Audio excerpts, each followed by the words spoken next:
Well, new this morning, a Bernalillo County deputy is recovering and a suspect is on the run after a traffic stop turned violent late last night.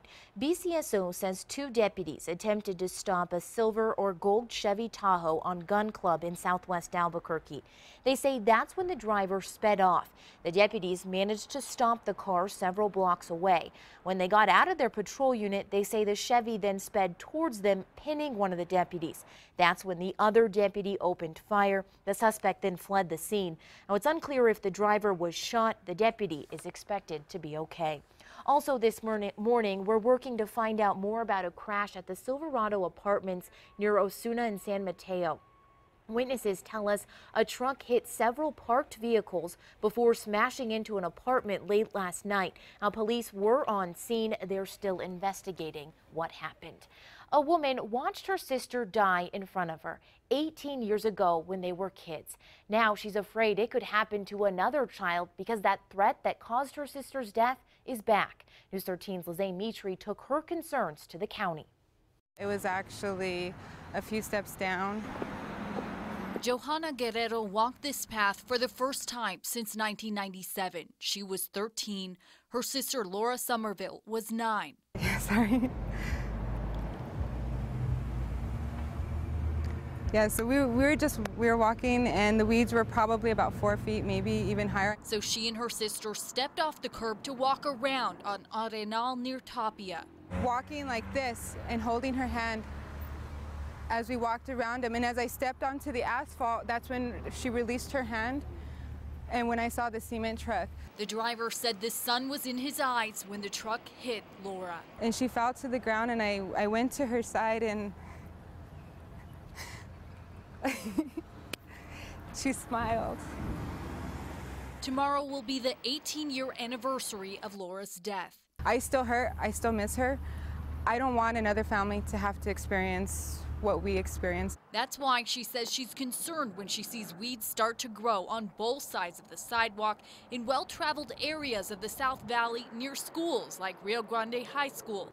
In some cases, near streets without any sidewalks at all. If you go down to Trisco, if you go down Sunset, most of these neighborhoods, you're going to find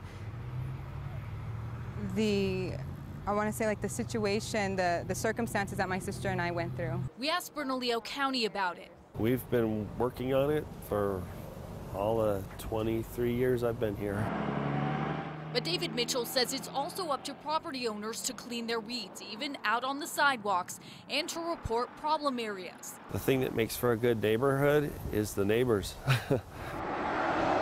With only 2 code enforcement inspectors for the county and less stringent weed regulations than the city of Albuquerque, Mitchell says the county doesn't typically handle weeds just because they look ugly, but it will intervene for safety hazards. If it's a functional issue with kids and people not being able to see, we'll usually cut it down. That's all Guerrero is asking for. Like, let's protect our children, let's protect our community. Lizzie Mitri, KRQE News 13. And when it comes to schools, the county says a crew goes out once a year just before school starts to clean those areas. Now, the family says the cement truck driver did not face charges for Laura's death. Court records show they settled a wrongful death lawsuit. Well, the much anticipated park test results are in and they are low statewide. But APS students did manage to beat the state average on all of the tests. State officials say they expected the poor results because the new standards are so high and that those new standards will improve student outcomes in the long haul. We've made our high school diploma more meaningful. We are doing what I would say closing the honesty gap. Now, the numbers are startling at first glance. The park test results show high schoolers in New Mexico are not where they need to be. In Algebra 2, only 17% of students statewide are proficient. In APS, 21% are proficient. As for English, high school juniors fared the best. As a state, about 45% of them met or exceeded expectations. APS kids beat that number too. About 63% of them met the mark. The state education department implemented the park PARCC test last year as a way to set higher standards for New Mexico students. It focuses on the new Common Core standard, a new type of learning designed to promote critical thinking. Results for elementary and middle school students are expected soon. This morning, we're seeing newly released lapel video showing what a man told police the night he shot a suspected car burglar in a hotel parking lot. Here, take a deep breath for me. Okay. That's already twice that guy's trying to take my truck, bro. Twice. 36-year-old Pete Chavez told APD last month he shot Majestic Howard after he caught Howard breaking into his SUV in the La Quinta parking lot on San Antonio. Chavez told officers he confronted the thief and a gun fell from Howard's hand. Chavez says that's the gun he shot him with, but police say that didn't add up. Detectives say they found the actual gun used in some bushes.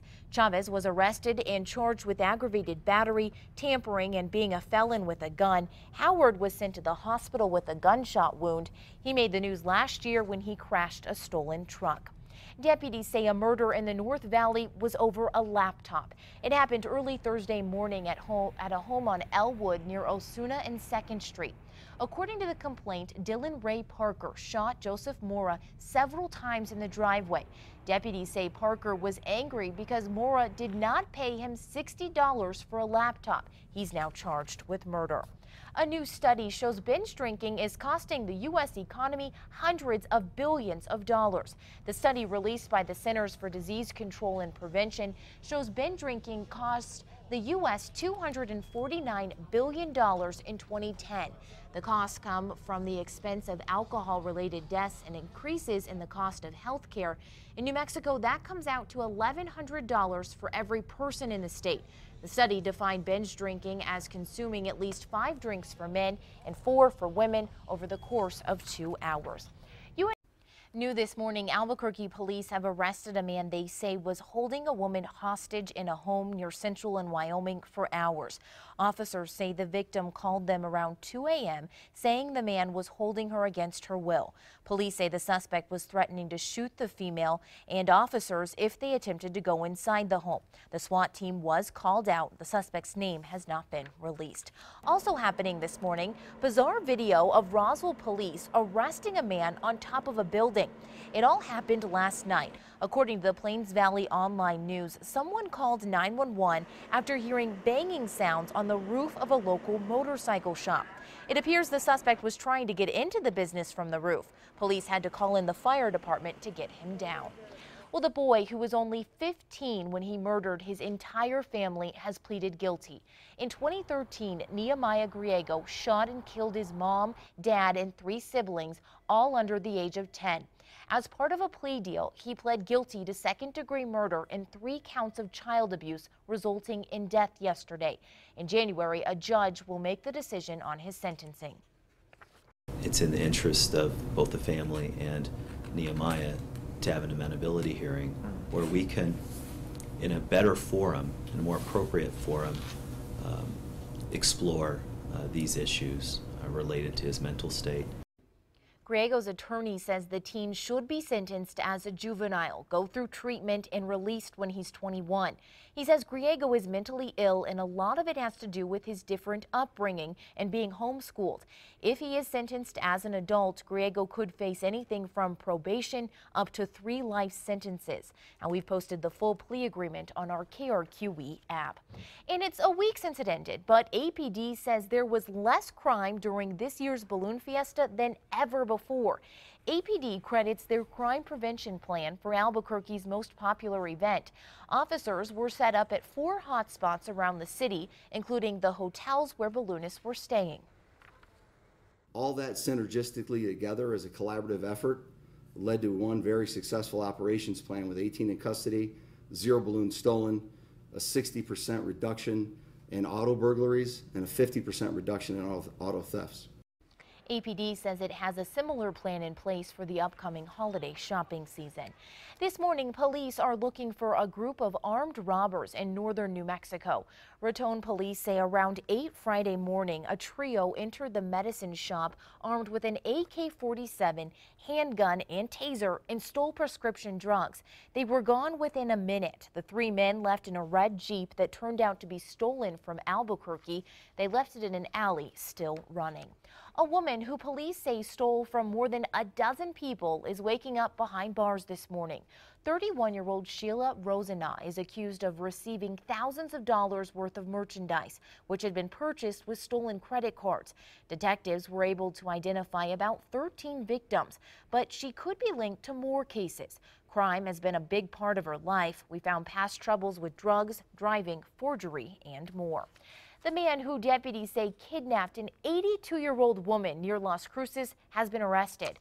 42-year-old Andrew Cerna was taken into custody in El Paso Thursday evening. Doña County deputies say Cerna tricked the elderly woman by claiming he had chased off a burglar at her home and wanted to take her to the police department to report it. That's when the woman says Cerna forced her into her car and took off.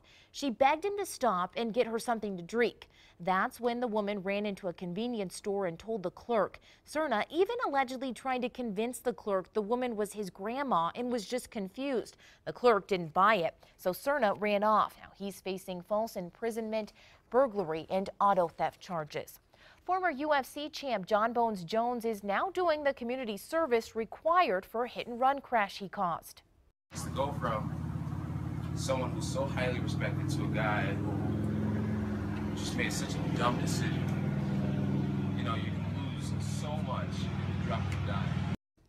Jones taking to Twitter and Instagram, posting pictures after speaking with kids from various schools and clubs Thursday. In April, Jones was arrested after he crashed into a car, injuring a pregnant woman, then leaving the scene. Last month, he cut a deal with prosecutors.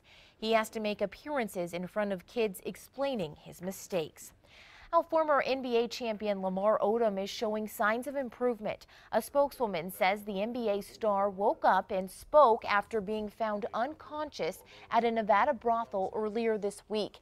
It's the Kardashian family reality star's first communication since being hospitalized. Odom's estranged wife, Khloe Kardashian, is by his side, along with other extended family members. Brothel owners say Odom spent $75,000 at the establishment in the 3 days he was there. Now we're waiting to find out if the state appealed a federal decision to remove the New Mexico's elite urban search and rescue team from national response plans. FEMA, the federal disaster agency, sent state coordinators a letter last month telling them that after years of problems, the agency will no longer work with New Mexico's team. The state is appealing the decision. If the appeal is successful, more than $1 million in federal grants would again start flowing to New Mexico. There's no timeline for a decision by FEMA. The state had until midnight last night to make an appeal. Well, a man